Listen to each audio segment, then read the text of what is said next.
ಮುನಿರತ್ನರಂತಹ ದುಷ್ಟರನ್ನ ಸದೆ ಬಡಿಬೇಕು. ಸರ್ಕಾರ ರೇಪ್ ಕೇಸನ್ನ ಗಂಭೀರವಾಗಿ ಪರಿಗಣಿಸಬೇಕು. ಶಾಸಕ ಮುನಿರತ್ನ ವಿರುದ್ಧ ಹಾಗಂತ ಡಿಕೆ ಸುರೇಶ್ ವಾಗ್ದಾಳಿ ನಡೆಸಿದ್ದಾರೆ. ಈ ಕೇಸ್ ನೋಡಿ ನನಗೂ ಆಶ್ಚರ್ಯ ಆಯ್ತು. ಇಂತಹ ಆಲೋಚನೆ ಸಾಮಾನ್ಯ ವ್ಯಕ್ತಿಗೆ ಬರಲ್ಲ, ಕ್ರಿಮಿನಲ್ ವ್ಯಕ್ತಿಗಳಿಗೆ ಮಾತ್ರ ಇಂತೆಲ್ಲ ಆಲೋಚನೆ ಬರೋದು. ಇಂತಹ ದುಷ್ಟ ಶಕ್ತಿಗಳನ್ನ ಸದೆ ಬಡಿಯಬೇಕು ಅಂತ ಬೆಂಗಳೂರಿನಲ್ಲಿ ಡಿಕೆ ಸುರೇಶ್ ಹೇಳಿಕೆ ಕೊಟ್ಟಿದ್ದಾರೆ.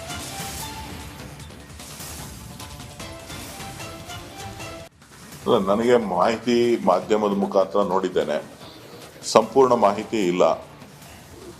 ಸೊ ಸಂಪೂರ್ಣ ಮಾಹಿತಿ ಇಲ್ಲದೆ ಇರೋದ್ರಿಂದ ನಾನೇನು ಹೆಚ್ಚಿಗೆ ಮಾತನಾಡಲಿಕ್ಕೆ ಹೋಗೋದಿಲ್ಲ. ನಾನು ಇವತ್ತು ಎಲ್ಲ ವಿಚಾರಗಳನ್ನು ಸಂಪೂರ್ಣವಾದಂಥ ಮಾಹಿತಿಯನ್ನು ಕಲೆ ಹಾಕಿ ಮಾತನಾಡ್ತೀನಿ.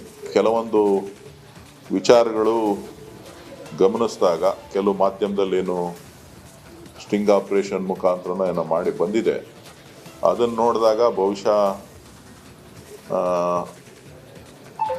ಆಶ್ಚರ್ಯನೂ ಆಗ್ತದೆ, ದಿಗ್ಭ್ರಮೆನೂ ಆಗ್ತದೆ, ಭಯನೂ ಆಗ್ತದೆ. ಯಾವ ರೀತಿಯಾಗಿ ನಾವು ಸಾರ್ವಜನಿಕ ಜೀವನವನ್ನು ನಡೆಸಬೇಕಾಗ್ತದೆ ಅಂತ ಹೇಳಿ. ಸೊ ಇಂಥ ಒಂದು ಆಲೋಚನೆಗಳು ಸಾಮಾನ್ಯ ವ್ಯಕ್ತಿಗಳಿಗೆ ಬರೋದಿಲ್ಲ. ಇಂಥ ಆಲೋಚನೆಗಳು ಕೇವಲ ಒಂದು ಕ್ರಿಮಿನಲ್ ಹಿನ್ನೆಲೆ ಇದ್ರೆ ಮಾತ್ರ ಬರಲಿಕ್ಕೆ ಸಾಧ್ಯ ಅಂತ ಕಾಣಿಸ್ತದೆ. ಆ ನಿಟ್ಟಿನಲ್ಲಿ ಇವತ್ತು ಚಿಂತನೆಗಳನ್ನು ಮಾಡಿರಬೇಕು.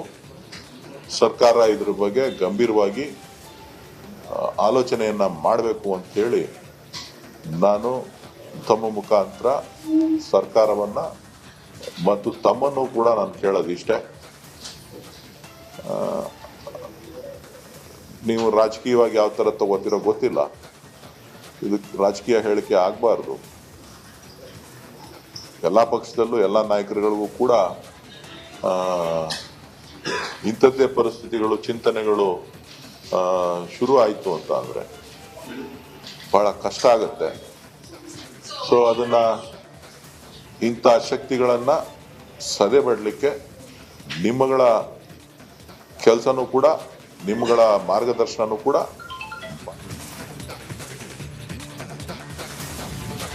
ಮುನಿರತ್ನ ವಿರುದ್ಧ ಕಂಪ್ಲೇಂಟ್ ಬಂದಿದೆ. ಪೊಲೀಸರು ಕಾನೂನು ಪ್ರಕಾರ ಏನ್ ಕ್ರಮ ತಗೋಬೇಕು ಅದನ್ನ ತಗೋತಾರೆ ಅಂತ ಡಾಕ್ಟರ್ ಜಿ ಪರಮೇಶ್ವರ್, ಗೃಹ ಸಚಿವ ಪರಮೇಶ್ವರ್ ಬೆಂಗಳೂರಿನಲ್ಲಿ ಹೇಳಿಕೆ ಕೊಟ್ಟಿದ್ದಾರೆ.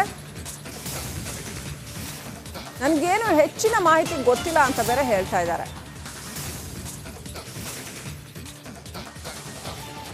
ಅಂತ ಯಾರು ಹೇಳೋದಿಲ್ಲ, ಮಾಡಬಹುದು ಅಂತ ಯಾರು ಸರ್ಟಿಫಿಕೇಟ್ ಕೊಡೋಕ್ಕಾಗುತ್ತೆ.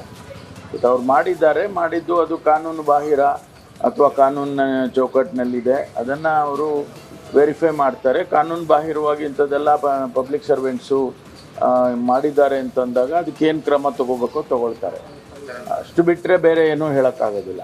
ನಾವು ಯಾವ ದ್ವೇಷ ರಾಜಕಾರಣ ನಮ್ಮ ಸರ್ಕಾರ ಮಾಡೋದಿಲ್ಲ.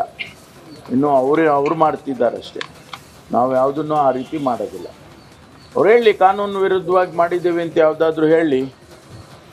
ನಾನು ಆ ರೀತಿ ದ್ವೇಷ ರಾಜಕಾರಣ ಮಾಡೋ ಅವಶ್ಯಕತೆನೂ ನಮಗಿಲ್ಲ. ಜನ ನಮ್ಮನ್ನು ಆರಿಸಿದ್ದಾರೆ, ಸರ್ಕಾರದಲ್ಲಿ ಕೆಲಸ ಮಾಡಬೇಕು ಅಂತೇಳಿ ನಮ್ಗೆ ಅವಕಾಶ ಕೊಟ್ಟಿದ್ದಾರೆ, ಮಾಡ್ತಾ ಇದ್ದೇವೆ. ಅದು ಬಿಟ್ಟು ನಾವು ದ್ವೇಷ ರಾಜಕಾರಣ ಮಾಡೋ ಅಗತ್ಯ ನಮಗಿಲ್ವೇ ಇಲ್ಲ. ಎಲ್ಲ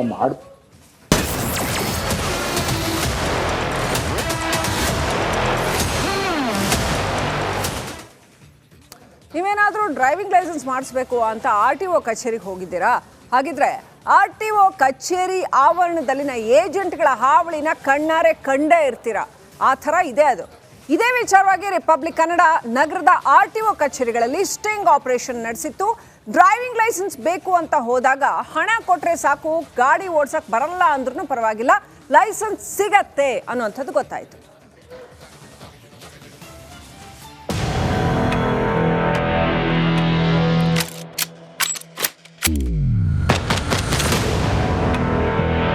ಡಬಲ್ ಆಗುತ್ತೆ. ಕಾರ್ ಲೈಸೆನ್ಸ್ ಬೇಕು ಸರ್, ಹೆವಿ ಗಾಡಿ ಓಡಿಸೋಕೆ ಲೈಸೆನ್ಸ್ ಬೇಕು, ಆದ್ರೆ ಟೆಸ್ಟ್ ಡ್ರೈವ್ ಕೊಡೋಕೆ ಗಾಡಿ ಓಡಿಸೋಕೆಲ್ಲ ಬರಲ್ಲ ಸರ್. ಲೈಸೆನ್ಸ್ ಮಾಡಿಸಿ ಕೊಡ್ತೀರಾ? 2300 ರೆಗ್ಯುಲರ್ 3300 ರೂಪಾಯಿ. ಇಲ್ಲ, ನೀವು ಕೊಡಕ್ ರೆಡಿ ಇದ್ರೆ ನಾನು 1:ಡಬಲ್ ಆಗೇ ಆಗುತ್ತೆ. ಲೈಸೆನ್ಸ್ ಬೇಕು ಅಂತ ಸಾರ್ವಜನಿಕರ ಸೋಗಿನಲ್ಲಿ ರಿಪಬ್ಲಿಕ್ ಕನ್ನಡ RTO ಕಚೇರಿಗೆ ಹೋದಾಗ ಕೇಳಿದ ಪ್ರಶ್ನೆ ಇದು. ಏಜೆಂಟ್ಗಳದ್ದೇ ಹಾವಳಿ ಹೆಚ್ಚಾಗಿರುವ RTO ಕಚೇರಿ ಆವರಣದಲ್ಲಿ ಅಧಿಕಾರಿಗಳು ಜಾಣ ಮೌನ ವಹಿಸಿರೋದು ಸ್ಪಷ್ಟವಾಗಿದೆ.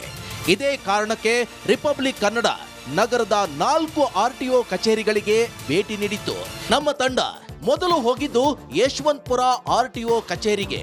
ನಮ್ಮವರೊಬ್ಬರಿಗೆ ಕಾರ್ ಓಡಿಸೋಕೆ ಸರಿಯಾಗಿ ಬರಲ್ಲ, ಆದ್ರೆ ಲೈಸೆನ್ಸ್ ಮಾಡಿಕೊಡ್ಬೇಕು. ಟೆಸ್ಟ್ ಕೊಡೋಕೆ ಆಗಲ್ಲ ಅಂದಾಗ ನೀವೇನು ತಲೆ ಕೆಡಿಸ್ಕೊಳ್ಬೇಡಿ.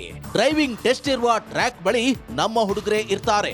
ಸ್ವಲ್ಪ ಅಮೌಂಟ್ ಜಾಸ್ತಿ ಕೊಟ್ರೆ ಸಾಕು, ಎಲ್ಲ ಅಡ್ಜಸ್ಟ್ಮೆಂಟ್ ನಡೆದು ಹೋಗುತ್ತೆ ಅಂದ್ರು. ನನ್ನ ಮೇಡಮ್ಗೆ ಒಂದು ರಿಯಲ್ ಮಾಡಿ ಅವ್ರಿಗೆ ಫುಲ್ ಟಚ್ ಅಪ್ ಇಲ್ಲ, ಸ್ವಲ್ಪ ಟ್ರ್ಯಾಕಲ್ಲಿ ಬರಲ್ಲ, ಸ್ವಲ್ಪ ಮಾಡ್ಕೊಡ್ಬೇಕು. ಅಡ್ಜಸ್ಟ್ಮೆಂಟ್ ಇದೆ ಅಡ್ಜಸ್ಟ್ಮೆಂಟ್ ಇದೆ.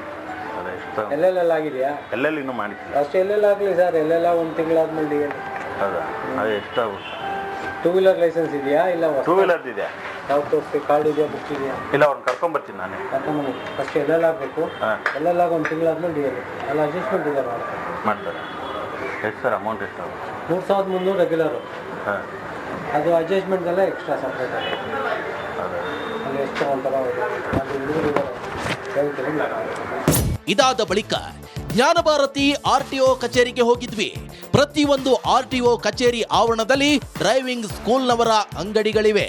ಇಲ್ಲಿಗೆ ಹೋದಾಗ ಕಾರ್ ಓಡಿಸೋಕೆ ಬರಲ್ಲ, ಲೈಸೆನ್ಸ್ ಬೇಕು ಅಂತ ಹೇಳಿದ್ರೆ ಸ್ವಲ್ಪ ಓಡಿಸಿ ಸಾಕು, ಮಿಕ್ಕಿದ್ದು ನಾವು ನೋಡ್ಕೊಳ್ತೀವಿ ಅಂತ ಹೇಳಿ 3300 ರೂಪಾಯಿಗೆ ಲೈಸೆನ್ಸ್ ಮಾಡಿಸಿಕೊಳ್ಳಲು ಒಪ್ಪಿಕೊಂಡ್ರು.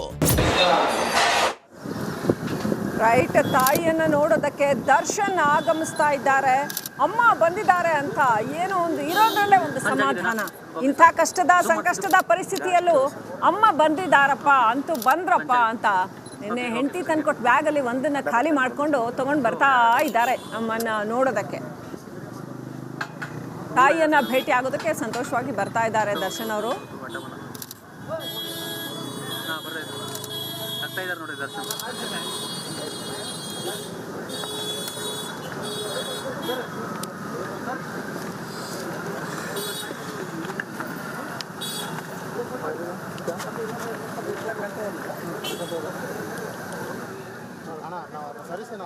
ದರ್ಶನ್ ಮೀನಾ ಅವರನ್ನ ಭೇಟಿಯಾಗೋಕೆ ಬಂದಿರ್ತಕ್ಕಂಥದ್ದು, ತಾಯಿಯನ್ನ ನೋಡೋದಕ್ಕೆ ಅಂತ ಬರ್ತಾ ಇರುವಂಥದ್ದು.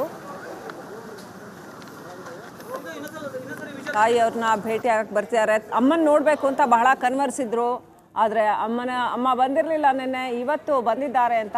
ಇದು ನೇರ ಪ್ರಸಾರದ ದೃಶ್ಯ. ಈಗ ದರ್ಶನ್ ಬರ್ತಾ ಇರುವಂಥದ್ದು ತಾಯಿಯನ್ನು ನೋಡೋದಕ್ಕೆ ಅಂತ ಬರ್ತಾ ಇದ್ದಾರೆ. ರೈಟ್, ತಾಯಿಯನ್ನ ಭೇಟಿ ಆಗೋಕ್ಕೆ ಅಂತ ಬರ್ತಾ ಇದ್ದಾರೆ. ಇಷ್ಟು ದಿನ ಕನ್ವರ್ಸಿದ್ರು, ಅಲ್ಟಿಮೇಟ್ಲಿ ಎಲ್ಲರಿಗಿಂತ ಹೆಚ್ಚು ತಾಯಿ ಅನ್ನೋದು ಅರ್ಥ ಆಗಿದೆಯಾ ಗೊತ್ತಿಲ್ಲ. ಒಟ್ಟಲ್ಲಿ ತಾಯಿಯನ್ನು ನೋಡಬೇಕು ಅನ್ನೋಂಥದ್ದು ಸಾಕಷ್ಟು ಕನವರಿಕೆ ಇತ್ತು. ತಾಯಿಯನ್ನು ನೋಡಬೇಕು ಅಂತ ದರ್ಶನ್ ಅವ್ರಿಗೆ ಸಾಕಷ್ಟು ಕನ್ವರ್ಸಿದ್ರು. ಈಗ ಮೀನಾ ತೂಗುದೀಪ್ ಆಗಮಿಸಿದ್ದಾರೆ, ಅವರನ್ನ ಭೇಟಿ ಮಾಡೋಕ್ಕೆ ದರ್ಶನ್ ಬರ್ತಾ ಇದ್ದಾರೆ. ಮುಖದಲ್ಲಿ ಸ್ಮೈಲ್ ಇದೆ. ಈಸ್ ಲೈಕ್ ಇಷ್ಟು ದಿನ ನಾವು ಆ ಒಂದು ಸ್ಮೈಲ್ನ ನೋಡಲಿಲ್ಲ, ಇವತ್ತು ಬಂತು ನೋಡಿ ದರ್ಶನ್ ಅವರ ಮುಖದಲ್ಲಿ ಒಂದು ಸ್ಮೈಲ್ ಬಂತು. ಆ ರೋಷ, ಆವೇಶ, ಕಿಚ್ಚು ಏನು ಬಿರ್ರಂತ ಬರ್ತಾ ಇದ್ರು, ಇವತ್ತು ಮುಖದಲ್ಲಿ ಒಂದು ಸ್ಮೈಲ್ ಇದೆ, ಆರಾಮಾಗಿ ಬರ್ತಾ ಇದ್ದಾರೆ.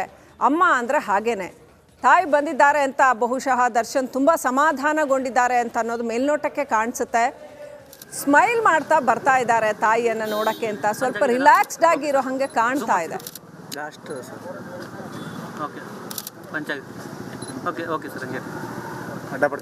ಅರ್ಧ ಗಂಟೆ ಟೈಮ್ ಇರುತ್ತೆ, ತಾಯಿ ಜೊತೆ ಮಾತನಾಡ್ತಾರೆ. ಭೇಟಿಗೆ ಅರ್ಧ ಗಂಟೆಗಳ ಕಾಲಾವಕಾಶ ಕೊಟ್ಟಿರ್ತಾರೆ. ಯಾವುದೇ ಖೈದಿಗಾದರೂ ಇರುವಂಥ ನಿಯಮ ದರ್ಶನ್ ಅವ್ರಿಗೂ ಕೂಡ ಅದೇ ಅಪ್ಲೈ ಆಗುತ್ತೆ. ಹೈ ಸೆಕ್ಯೂರಿಟಿ ಸೆಲ್ನಿಂದ ಅವ್ರನ್ನ ಕರ್ಕೊಂಡು ಬರ್ತಾ ಇದ್ದಾರೆ. ಮೀನಾ ತೂಗುದೀಪ್ ಅವ್ರ ಜೊತೆ ಅರ್ಧ ಗಂಟೆ ಮಾತನಾಡ್ತಾರೆ. ಏನೆಲ್ಲ ಮಾತನಾಡಬಹುದು, ಕಷ್ಟ ಸುಖ ಮಾತನಾಡ್ಕೋತಾರೆ. ಯೂಶ್ವಲಿ ತಾಯಿ ಅಂತಂದರೆ ಭಾವನೆಗಳನ್ನು ಹಂಚ್ಕೋತಾರೆ.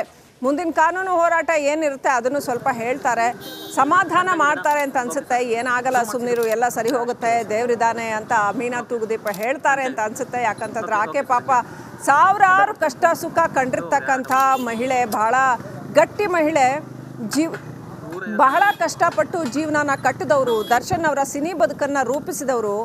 ಎಷ್ಟೇ ಆಗಲಿ ತಾಯಿ ಅವ್ರು ನೋಡಿದಾಗ ಖಂಡಿತವಾಗ್ಲೂ ದರ್ಶನ್ ಅವ್ರಿಗೆ ಭಾಳ ಸಮಾಧಾನ ಆಗತ್ತೆ ಅಂತ ಅನಿಸುತ್ತೆ. ಅಂತಃಕರಣ ಮಿಡಿಯುತ್ತೆ, ಅದರಲ್ಲಿ ಅನುಮಾನನೇ ಬೇಡ. ಸ್ಮೈಲ್ ಮಾಡ್ಕೊಂಡು ಬರ್ತಾ ಇದ್ದಾರೆ ಅಮ್ಮನ್ನ ಭೇಟಿ ಮಾಡೋಕ್ಕೆ. ಅಮ್ಮ ಬಂದುಬಿಟ್ಟಿದ್ದಾರೆ ಅಂತ ಖುಷಿಯಾಗಿ ಸ್ಮೈಲ್ ಮಾಡ್ಕೊಂಡು ಬರ್ತಾ ಇದ್ದಾರೆ ದರ್ಶನ್. ಅಮ್ಮ ಮಗನ ಭೇಟಿ ಆಗ್ತಾ ಇದೆ. ಇನ್ನೇನು ಮಾತುಕತೆಗೆ ಕೂತ್ಕೋತಾರೆ. ಅರ್ಧ ಗಂಟೆ ಟೈಮ್ ಇರುತ್ತೆ. ತಾಯಿಯನ್ನು ನೋಡ್ತಾ ಇದ್ದ ಹಾಗೆ ಭಾವುಕರಾದರು ಅಂತ ಹೇಳಲಾಗ್ತಾ ಇದೆ. ಯಾರಿಗೆ ಆದರೂ ಬಹಳ ಸಹಜವಾದಂಥ ಒಂದು ಘಟನೆ ಅದು. ಜೊತೆಗೆ ದರ್ಶನ್ ಅಕ್ಕ ಭಾವ ಕೂಡ ಬಂದಿದ್ದಾರೆ. ಅವ್ರಿಗೆ ಆಪ್ತರಾಗಿರ್ತಕ್ಕಂಥ ಅಕ್ಕ ಭಾವ, ಅವ್ರ ಮಕ್ಕಳು ಕೂಡ ಬಂದಿದ್ದಾರೆ. ಸೊ ಎಲ್ಲರನ್ನ ಭೇಟಿ ಮಾಡ್ತಾ ಇದ್ದಾರೆ ದರ್ಶನ್.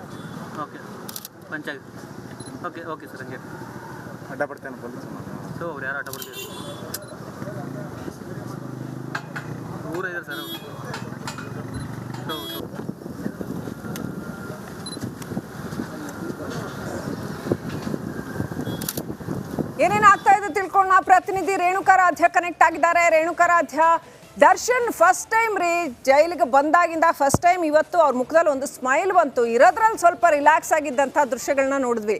ಏನೆಲ್ಲ ಅಪ್ಡೇಟ್ ಇದೆ?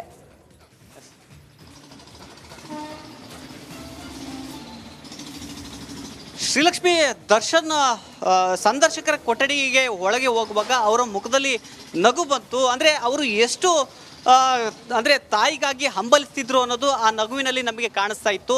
ಇದೀಗ ದರ್ಶನ್ ಅವರನ್ನ ಮತ್ತು ಅವರ ತಾಯಿಯವರನ್ನ ಸಂದರ್ಶಕರ ಕೊಠಡಿಯಲ್ಲಿ ಮೀಟ್ ಮಾಡೋದಕ್ಕೆ ಬಿಟ್ಟಿರ್ತಕ್ಕಂಥದ್ದು. ಅಂದರೆ ನಮಗೆ ಈಗ ಇನ್ಸೈಡ್ನಿಂದ ಸಿಕ್ಕಿರ್ತಕ್ಕಂಥ ಮಾಹಿತಿ ಏನಂದರೆ, ದರ್ಶನ್ ಒಳಗೆ ಹೋಗ್ತಿದ್ದಂತೆ ಅವರ ತಾಯಿ ಮೀನಾ ಅವರು ದರ್ಶನ್ ಅವರನ್ನ ಬಿಗಿದಪ್ಪಿ ಕಣ್ತುಂಬ ನೀರು ತಂದು ಅಳ್ತಾ ಇದ್ರು ಅನ್ನುವ ಮಾಹಿತಿ ಸಿಗ್ತಾ ಇರ್ತಕ್ಕಂಥದ್ದು. ಅದ್ರ ಜೊತೆಗೆ ದರ್ಶನ್ ಕೂಡ ಅವರ ತಾಯಿಯನ್ನು ನೋಡ್ತಿದ್ದಂತೆ ಅಳೋದಕ್ಕೆ ಶುರು ಮಾಡಿದ್ದಾರೆ. ಜೊತೆಗೆ ಅವರ ಸಹೋದರಿ ದಿವ್ಯಾ ಅವರು ಕೂಡ ಅಳ್ತಾ ಇದ್ರು ಅನ್ನುವ ಮಾಹಿತಿ ನಮಗೆ ಸಿಗ್ತಾ ಇರ್ತಕ್ಕಂಥದ್ದು. ಇನ್ನೊಂದು ಕಡೆಗೆ ಮೀನಾ ಅವರು ದರ್ಶನ್ ಅವರ ಕೆನ್ನೆ ಹಾಗೂ ಭುಜವನ್ನು ಸವರೋದ್ರ ಮೂಲಕ ಮತ್ತು ತಲೆಯನ್ನು ಕೂಡ ಸವರೋದ್ರ ಮೂಲಕ ದರ್ಶನ್ ಅವರನ್ನ ಒಂದು ರೀತಿಯಾಗಿ ಎಷ್ಟು ಸೊರಗಿದ್ದೀಯಾ ಅನ್ನುವ ರೀತಿಯಾಗಿ ಕೇಳ್ತಾ ಇದ್ರು ಅನ್ನುವ ಮಾಹಿತಿ ಕೂಡ ಸಿಕ್ಕಿರ್ತಕ್ಕಂಥದ್ದು. ಇದೀಗ ದರ್ಶನ್ ಅವರು ಅವರ ತಾಯಿಯನ್ನ ಚೇರ್ ಮೇಲೆ ಕೂರಿಸಿ ಮಾತನಾಡ್ತಿದ್ದಾರೆ. ಜೊತೆಗೆ ಅವರ ಭಾವ ಅವರು ಕೂಡ ಬಂದಿದ್ದಾರೆ. ಅಂದರೆ ದರ್ಶನ್ ಅವರ ಸಹೋದರಿ ಅವರ ಪತಿ ಜೊತೆಗೆ ಅವರ ಮಕ್ಕಳು ಕೂಡ ಬಂದಿದ್ದಾರೆ. ಅವರನ್ನು ಕೂಡ ಮಾತನಾಡಿಸ್ತಾ ಇರ್ತಕ್ಕಂಥದ್ದು. ಶ್ರೀಲಕ್ಷ್ಮಿ, ಕಳೆದ 1 ತಿಂಗಳಿಂದ ಮೀನಾ ಅವರು ದರ್ಶನ್ ಅವರನ್ನ ನೋಡಿರಲಿಲ್ಲ. ಕೊನೆ ಬಾರಿ ಬೆಂಗಳೂರಿನ ಪರಪ್ಪನ ಅಗ್ರಹಾರ ಜೈಲಿನಲ್ಲಿದ್ದಾಗ ದರ್ಶನ್ ಅವರನ್ನ ಮೀನಾ ಅವರು ಭೇಟಿ ಮಾಡಿದ್ರು. ಆ ಬಳಿಕ ಇಲ್ಲಿವರೆಗೂ ಬಂದಿರಲಿಲ್ಲ. ಹೀಗಾಗಿ ದರ್ಶನ್ ಅವರಿಗೆ ಸಾಕಷ್ಟು ನೋವಾಗಿತ್ತು. ಕರೆಯನ್ನು ಮಾಡಿದ್ರು. ಆ ಸಂದರ್ಭದಲ್ಲೂ ಕೂಡ ಮೀನಾ ಅವರು ಮಾತನಾಡಿಲ್ಲ. ಬೇರೆ ಬೇರೆ ಕಾರಣಕ್ಕಾಗಿ ಅವರ ತಾಯಿಯವರು ದರ್ಶನ್ ಅವರ ಜೊತೆ ಮಾತನಾಡೋದನ್ನ ಬಿಟ್ಟಿದ್ರು ಅಂತ ಇಲ್ಲಿ ಹೇಳಲಾಗ್ತಾ ಇರ್ತಕ್ಕಂಥ. ಅಂತಿಮವಾಗಿ ದರ್ಶನ್ ಅವರು ಕಳೆದ ಬಾರಿ ಅವರ ಪತ್ನಿ ಬಂದಾಗ ಒಂದು ಪತ್ರವನ್ನು ಕೂಡ ಕಳಿಸಿದ್ರು. ಆ ಪತ್ರ ಯಾವಾಗ ಅವರಿಗೆ ತಲುಪುತ್ತೆ, ಆ ಪತ್ರ ತಲುಪಿದ ತಕ್ಷಣವೇ ಅವರು, ಅಂದರೆ ಇವತ್ತು ಮೀನಾ ತೂಗುದೀಪ್ ಅವರ ಮಗಳ ಜೊತೆ ಬಂದು ಈಗ ದರ್ಶನ್ ಅವ್ರನ್ನ ಭೇಟಿ ಮಾಡ್ತಾ ಇರ್ತಕ್ಕಂಥದ್ದು. ಈ ಒಂದು ಕ್ಷಣವನ್ನು ಅತ್ಯಂತ ಭಾವುಕವಾಗಿ ಎರಡು ಕಡೆ, ಅಂದರೆ ದರ್ಶನ್ ಅವರು ಭಾವುಕತೆಯಿಂದ ನೋಡ್ತಾ ಇರ್ತಕ್ಕಂಥದ್ದು, ಅವರ ತಾಯಿಯವರು ಕೂಡ ನೋಡ್ತಾ ಇರ್ತಕ್ಕಂಥದ್ದು. ಒಂದು ಸ್ಪಷ್ಟ ಶ್ರೀಲಕ್ಷ್ಮಿ ಏನಂದರೆ, ದರ್ಶನ್ ಅವರು ಪದೇ ಪದೇ ಎಲ್ಲರ ಬಳಿಯೂ ಹೇಳ್ತಾ ಇದ್ದಾರೆ, ನಾನು ಈ ಒಂದು ಕೊಲೆಯನ್ನು ಮಾಡಿಲ್ಲ, ಇದು ಏನೋ ಮಾಡೋಕ್ಕೋಗಿ ಏನೋ ಆಯಿತು ಅನ್ನುವ ಮಾತನ್ನು ಎಲ್ಲರ ಬಳಿಯೂ ಹೇಳ್ತಿದ್ದಾರೆ. ಅದೇ ರೀತಿಯಾಗಿ ಅವರ ತಾಯಿಗೂ ಕೂಡ ಪತ್ರದಲ್ಲಿ ಉಲ್ಲೇಖ ಮಾಡಿದ್ರು ಅನ್ನುವ ಮಾಹಿತಿ ಸಿಕ್ಕಿತ್ತು. ಆ ವಿಚಾರವನ್ನು ಕೂಡ ಇಲ್ಲಿ ಸ್ಪಷ್ಟವಾಗಿ ಮಾತನಾಡ್ತಾರೆ Srilakshmi. Right, thank you Renukaradhya ಡೀಟೇಲ್ಸ್ಗಾಗಿ. ರೈಟ್, ತಾಯಿಯನ್ನು ನೋಡಿ ಭಾವುಕರಾದರು ದರ್ಶನ್. ಹಾಗೆಯೇ ಪಾಪ ದರ್ಶನ್ ಅವ್ರನ್ನ ನೋಡಿ ತಾಯಿ ಮೀನಮ್ಮ ಭಾವುಕರಾದರು ಅಂತ ಹೇಳಲಾಗ್ತಾ ಇದೆ. ಎಷ್ಟೊಂದು ಸೊರ್ಗ ಹೋಗಿದ್ಯಾ ಅಂತ ಅರ್ಥದಲ್ಲಿ ಮಾತನಾಡಿದ್ರಂತೆ. ಅಂದರೆ ಅವರ ಬಾಡಿ ಲ್ಯಾಂಗ್ವೇಜ್ ಹಂಗಿತ್ತು ಅಂತ ಹೇಳಿರ್ತಕ್ಕಂಥ ಮಾಹಿತಿ ಸಿಕ್ಕಿದೆ. ಒಟ್ಟಿನಲ್ಲಿ ತಾಯಿ ಅಂದ್ರೇ ಹಾಗೆ ನೋಡಿ, ಪರಿಶುದ್ಧವಾದಂಥ ಒಂದು ಭಾವನೆ ಅದು. ಯಾರಿಗೆ ಆಗಿರಲಿ ಜಗತ್ತಿನಲ್ಲಿ, ಎಂಥ ಸನ್ನಿವೇಶದಲ್ಲೇ ಆಗಿರಲಿ, ತಾಯಿಯನ್ನು ನೋಡಿದಾಗ ಒಂದು ಒಳ್ಳೆಯ ಭಾವನೆ ಬರುತ್ತೆ ಮನಸ್ಸಿಗೆ. ಮನಸ್ಸಿನ ಎಲ್ಲ ನೋವನ್ನು ಬಹುಶಃ ದರ್ಶನ್ ಇವತ್ತು ಅವರ ತಾಯಿ ಮುಂದೆ ತೋಡ್ಕೊಂಡಿರ್ತಾರೆ. ಅಷ್ಟೆಲ್ಲ ಸಾಕಷ್ಟು ಸಮಾಧಾನ ಪಟ್ಕೊಂಡಿರ್ತಾರೆ ಇರೋದ್ರಲ್ಲೇ. ಅವರ ಜೈಲಿನ 100 ದಿನಗಳ ಈ ಕಾಲಾವಧಿಯಲ್ಲಿ ಅವರು ಇವತ್ತು ಒಂದು ಸ್ಮೈಲ್ ಕೊಟ್ಟಿದ್ದನ್ನು ನಾವು ನೋಡಿದ್ವಿ. ಅಮ್ಮ ಬಂದಿದ್ದಾರೆ ಅನ್ನೋ ಕಾರಣಕ್ಕೆ ಸ್ವಲ್ಪ ರಿಲ್ಯಾಕ್ಸ್ಡ್ ಆಗಿ ಬರ್ತಾ ಇದ್ರು. ಯಾವಾಗಲೂ ಕಳೆದ ಸಾರಿ ಅವರು ಅದು ಎಷ್ಟು ಕುದೀತಾ ಇದ್ರು ಅನ್ನೋದನ್ನು ನಾವು ನೋಡಿದ್ವಿ. ಅದು ಏನೇ ಇದ್ರೂ ಕೂಡ ತಾಯಿ ಎದುರು ಎಂಥ ಮನುಷ್ಯನೇ ಆದರೂ ಕೂಡ ಕರೆಕ್ಟ್ ತಾನೆ ಅನ್ನೋದಕ್ಕೆ ಇದು ಉದಾಹರಣೆ.